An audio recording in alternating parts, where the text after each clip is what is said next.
Hello friends, welcome back to my channel, or if you're new here, welcome. My name is Kate and I love all things makeup, beauty, skincare, and fun. Today we are going to be talking about my top 10 recommendations for Valentine's Day eyeshadow palettes. I will preface this with none of these are new and hot off the press because the goal of this video is to look into our own collections and be inspired by our own collections, to pick things out that maybe we haven't worn in a while. Certainly, I don't mean to imply that we can't wear whatever color eyeshadow we want year round, because certainly you bought your makeup, you do what you want. I'm gonna do what I want, and I love a good theme. Corny, maybe. Definitely, but nonetheless, I love a good theme. So I'm super excited. This is like one of my favorite videos to film throughout the year. So if you enjoy this type of content, go ahead and give this video a thumbs up. I would love it if you would subscribe. And without any further ado, let's go.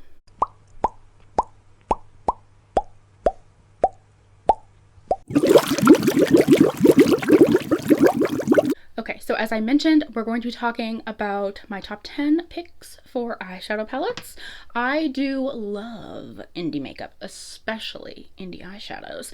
I think there's one, and I'll announce it when we get to it. I think there's only one though. So if you like indie makeup, this is the place to be. If you like red, pink, or purple, this is the place to be. Those are the colors that I personally associate with Valentine's Day. So again, certainly anyone can associate any colors that they want into Valentine's Day, but for me it's the reds, the pinks, the purples, the mauves that really inspire me this time of year. So we will start with one by Unearthly, and this is actually being discontinued, so bear that in mind. I think it's still available. This is their sleepover palette, so last I checked this was still available. I tried not to include any that you can't get your hands on at all, because that's kind of like, I don't know, not the vibe for this video not the vibe for the video today. So this is what this palette looks like.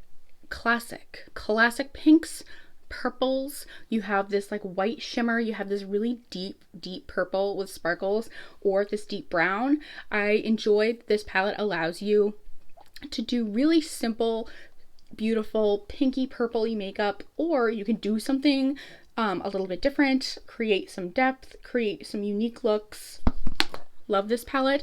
This is one of Unearthly's older palettes, so their formula has gotten better since then. That being said, Unearthly, in my experience, is a brand where they've only gotten better, but even their good palettes, their older formulas, are better than a lot of others brands at their best. And that's kind of a theme throughout why I love indie eyeshadow specifically so much, is that their formulas come out swinging. So 10 out of 10. Love this palette. If you've been thinking about it, I think now might be a good time. Now might be a good time to grab it before it's gone forever. I hope if they do sell out of this that they would consider redoing it. They revamped their Fall Magic and their So Jelly palettes.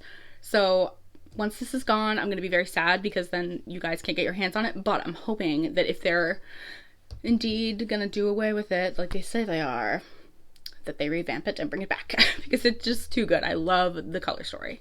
Next we have one by Melt Cosmetics. Melt is one of those brands that is polarizing in the sense that people either love or hate their formulas.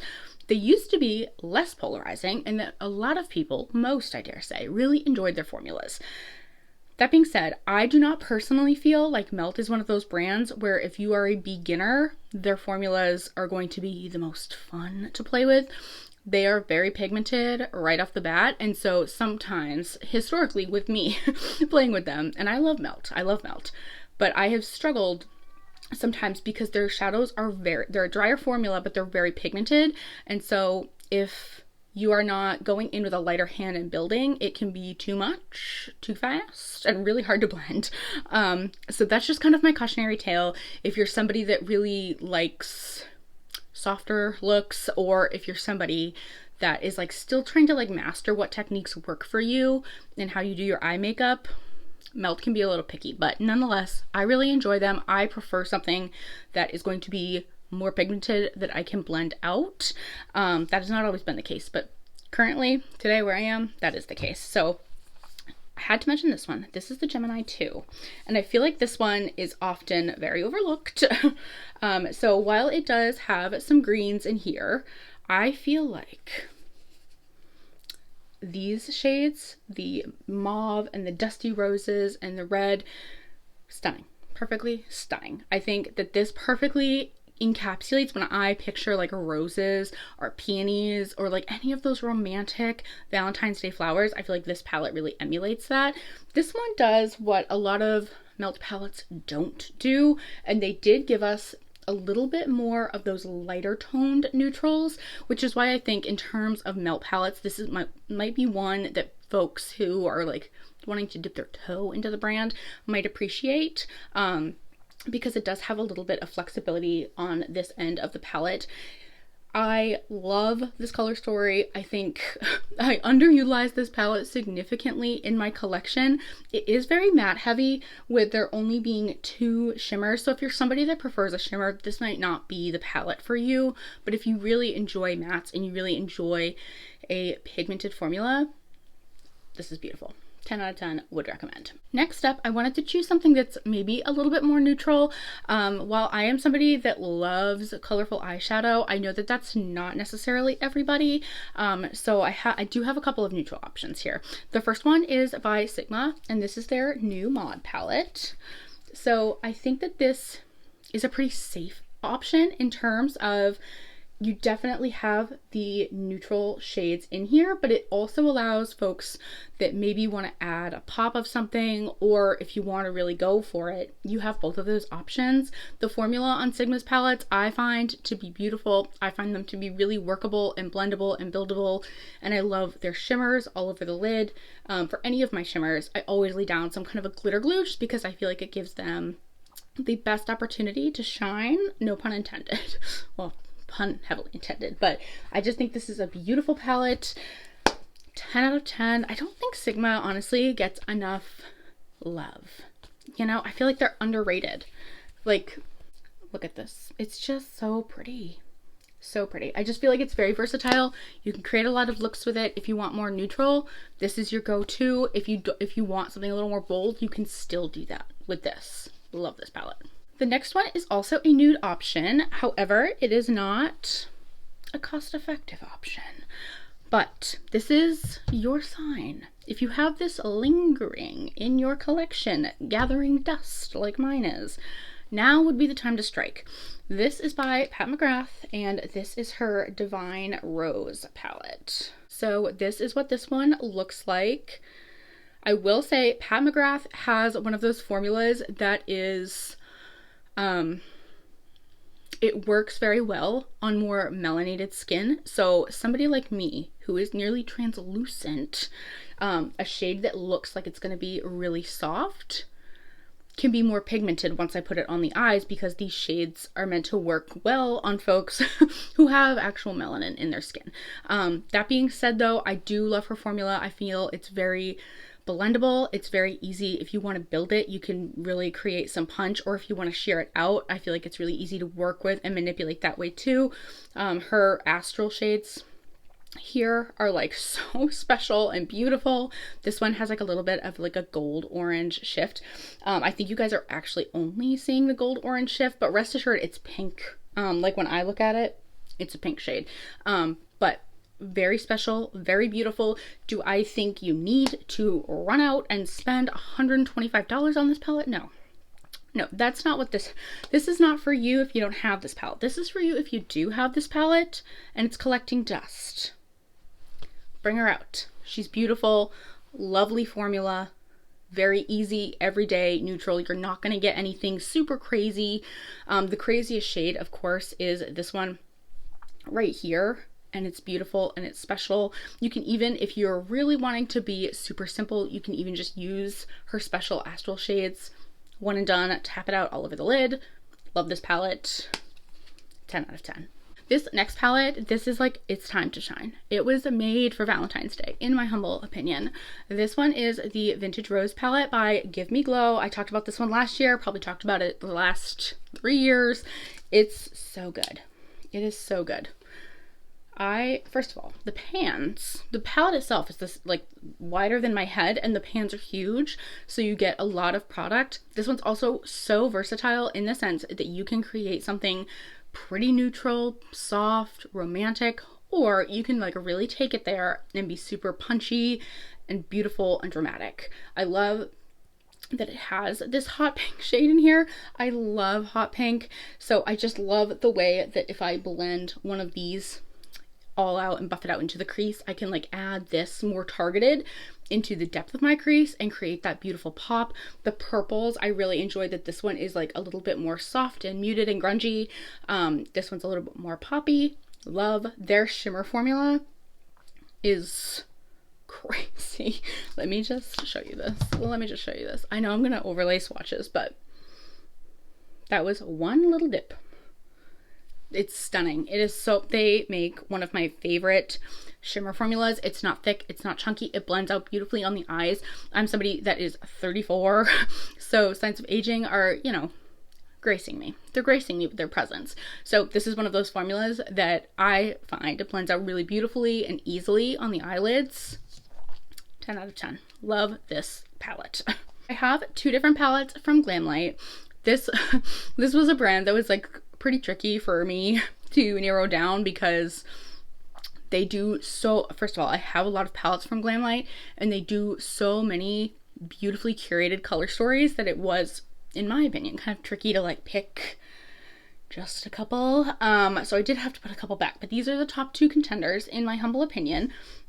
The first one is going to be the Strawberry Shortcake palette. This came out last year. Actually, it came out at the end of 2022 because I got it at the beginning or mid 2023.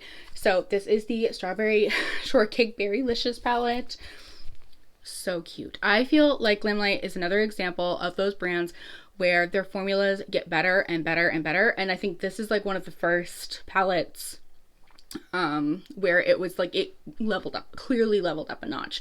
Their shimmers are also so beautiful and so special. The only thing with Glamlight is that they don't typically add a super pale, they don't add a lot of transition shades. So if you're somebody that like absolutely needs a transition shade, these next two palettes, this one and the one after it, might not be for you, but I will say that their matte formula is very manipulatable, so you can certainly sheer it out. Go in with a light hand, kick off the excess, and really sheer it out if you are somebody that wants to have that transition shade that's a little bit more light in tone. If you, of course, are a skin tone similar to mine or lighter. But I just think that this is such a fun and special color story. I do enjoy that there's a couple darker shades that allow you to build some depth. I love this pop of red right there. I love red and pink together. So beautiful. And again, the shimmers are just spectacular. 10 out of 10. Love this palette. If you have it, now is the time. Now is the time to strike. The next palette I want to talk about is a little bit older, but it's still good. This is, of course, by Glamlight, and it is their Cherry Icy palette. I felt like a lot of the palettes that I chose were very pink and purple heavy, so I did want to make sure that I included a red option. So this is beautiful. Again, their Glamlight historically does not include something that's going to be lighter, but you certainly can sheer these out. You can also build some depth and build them up if you want something really punchy. I enjoyed that it has this white shade in here. Super beautiful, super special. It has like a pink reflect, a pink hue to it. 10 out of 10. Love this palette. Again, it's a little bit older, and I think you can find this one at TJ Maxx. So I want to say it is available on their website, but if it's not, I would check Marshall's, TJ Maxx. You can find some Glamlight palettes there, and I know that this one has been there. I got this off their website, but I have seen this there. I actually saw this there a couple weeks ago, so 10 out of 10. Such a good formula. This next one has been discontinued. It was limited edition, but I know you can still find it because I've seen it. I think it's available on Beautylish. I'm not sure. It's probably not available on Ulta, but it might still be available on Sephora. My point being, It was limited edition, but it's stuck around. This is by Natasha Denona. This was another one that was kind of polarizing. People either really loved it or like couldn't stand it. I am on the first end of that spectrum. I love this palette. I just feel like it encompasses all of the tones that I am looking for Valentine's Day. It has, you have your red, you have your purple, you have your pink, you have this beautiful gold, you have some darker options in terms of if you want to build depth. There's some mid-tone, there's those transition shades. Like, it's just a perfect, in my humble opinion, like the epitome of a Valentine's Day palette is the Love Palette by Natasha Denona. It's a little bit older, but you can, I would bet money you can still find this. So if you're like, oh my gosh, I just absolutely have to have it, you can still find it. If you have it in your collection, this is your reminder to take it out and play with it. It's so good. It is so good. I love the formula on this. I love the color story. 10 out of 10. Love it. We have 2 palettes left. They're a little bit of a mixed bag of nuts, if you will. So a lot of these have been very purple, pink, and red heavy. The next 2 kind of veer a little bit away from that, but I still think that they fall perfectly in line with the Valentine's Day theme, in my opinion. So the first one we have is by Lunar Beauty. This is their Strawberry Dream palette. First of all, packaging. Love Lunar Beauty's packaging. This one for me in my collection gets so lost in the sauce. So this is its time to shine, I feel, because there are, of course, the pinks, some more mauve-y berry tones. You have some blues if you're really feeling it. So this one maybe is less traditional in terms of like what I consider to be a traditional Valentine's Day palette. It's certainly very different than the Natasha Denona Love palette, which for me is like the quintessential Valentine's Day palette, but I still think there's a place for this. I think Lunar Beauty's formulas have improved since this one, but again, I still think this is a good formula. His are definitely more of a formula in my experience that are buildable. So where Glamlite or very much Melt, where you go in and it's like bam, Lunar Beauties have to be built a little bit more, which I don't think is a bad thing. I think it's just different. That being said though, he does include like a couple of options in terms of transition shades. So I think this is a good option. If you have it and it's like collecting dust, consider bringing it out for Valentine's Day. There's a lot of options here. A lot of options, beautiful options, underappreciated options. Love this palette. Okay, the last palette is, of course, by Nomad Cosmetics. This is their Love in Verona palette. So this one is a little different in the sense that it's representative of love and death. So of course you have your more traditional red and pink shades over here, and then over here is more of like an anti-Valentine's Day theme. That being said though, I am glad that they included both of these in one palette, because on this side you have shades to build up in the crease. You have some really special shimmers. You have some beautiful mid-tone and punchy colors. But then if you hop over here, you have some darker shades that allow you to build depth. Without this side is like very light to mid-toned. So I think that this side really is beautiful and it really adds something to this palette as a whole. Additionally, I think if you didn't want to, for some reason, use any of the reds or pinks, you could still create whole cohesive looks here, because you do have some lighter, some mid-tone shades, and then of course you have the deepeners. I love this palette. I think some people were experiencing some inconsistencies with their formulas. Personally, I have not experienced that with this palette. I have found these to be really easily blendable, and I just think it's beautiful. I just, like, come on. Little shifty action. Love this palette. Love Nomad Cosmetics. So those were my top 10 contenders for Valentine's Day palettes for 2024. Please let me know down below. Do you have any of these? Are you going to be bringing any of these out? If you don't like red, purple, pink, what colors do you wear for Valentine's Day? I'm dying to know. I am thinking about doing, I plan out like my videos in my little calendar, and I didn't write it down, but I think what I do want to actually do is do an anti-Valentine's Day eyeshadow palette video as well. So that might be coming soon. Let me know down below if you think that that would be interesting or fun. I know that Valentine's Day in and of itself is kind of a polarizing holiday. People either love it or hate it. I hate the day. The day always goes terribly wrong for me, but I love the theming of Valentine's Day. Anything pink and red and heart and cutesy, I love the theming. So again, this is one of my favorite videos to film, so let me know down below. Do you have any of these palettes? Are there any palettes that you have in your collection that you think I need for Valentine's Day? Because you know, it does not take a lot of force or pressure. It takes like a blink from 10 miles away to convince me to buy makeup. So please let me know down below if there's anything I'm missing in my collection. Thank you guys so much for watching today's video. If you enjoyed this video, please go ahead and give it a thumbs up. I would love it so much if you would subscribe to my channel down below. As always, please stay happy, stay healthy, and stay blessed, and I will see you on the next video. Bye.